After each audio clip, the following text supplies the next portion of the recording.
Today we examine the rapid global shift toward port automation and the structural challenges Japan continues to face.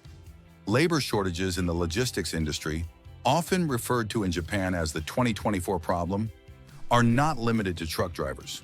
They are becoming increasingly serious at ports as well, which are vital infrastructure supporting daily life and international trade. Let's begin with the global situation. The conclusion is clear. Port automation and remote operation are becoming the global standard. According to data from Japan's Ministry of Land, Infrastructure, Transport and Tourism, as of 2023, automation technologies had already been introduced at 17 of the world's top 20 container ports by cargo volume. In newly developed terminals, automation is now assumed from the design stage. Why is automation advancing so quickly? There are two main reasons. The first is operational stability.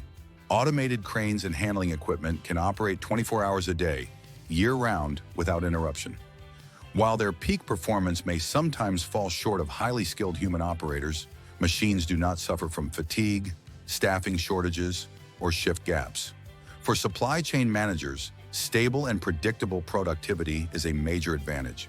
The second reason is a significant improvement in working conditions. Port operations have traditionally been conducted in harsh environments with extreme heat in summer and severe cold in winter.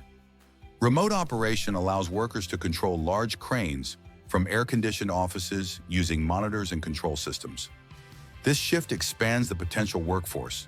Women, older workers, and experienced operators who can no longer work on site due to injury can continue working, helping retain valuable skills. However, the situation in Japan looks quite different. While some terminals have introduced remote operation for yard handling, Japan remains far from achieving full-scale automation.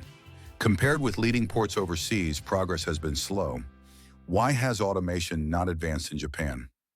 Three major barriers stand out. The first is coordination with labor unions. This issue is not unique to Japan. In the United States, dock workers on the East Coast have raised strong concerns about job losses caused by automation, even preparing for strike action. Globally, port labor unions have also expressed opposition to automation that threatens employment. In Japan, where job role protection is particularly important, automation requires careful and lengthy negotiations. The second barrier is cost and return on investment.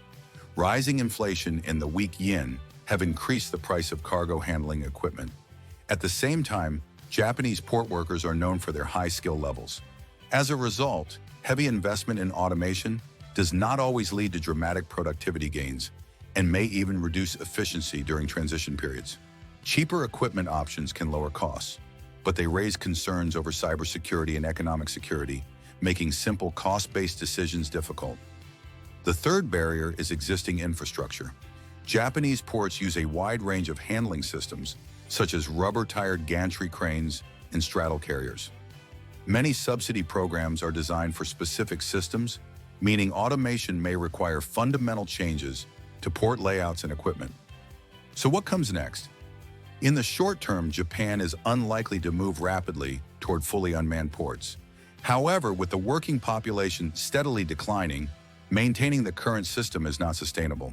Rather than choosing between full automation and human labor, Japan is likely to pursue a hybrid approach, partial automation that supports workers and expanded remote operation to improve working conditions. The key issue will be cost sharing. Shipping lines, port operators, and cargo owners all benefit from stable port operations. Reaching agreement on how to fairly distribute the financial burden will be essential. This is not just a technological challenge, but an economic one. How Japan addresses this issue will determine whether its logistics system can remain resilient in the years ahead.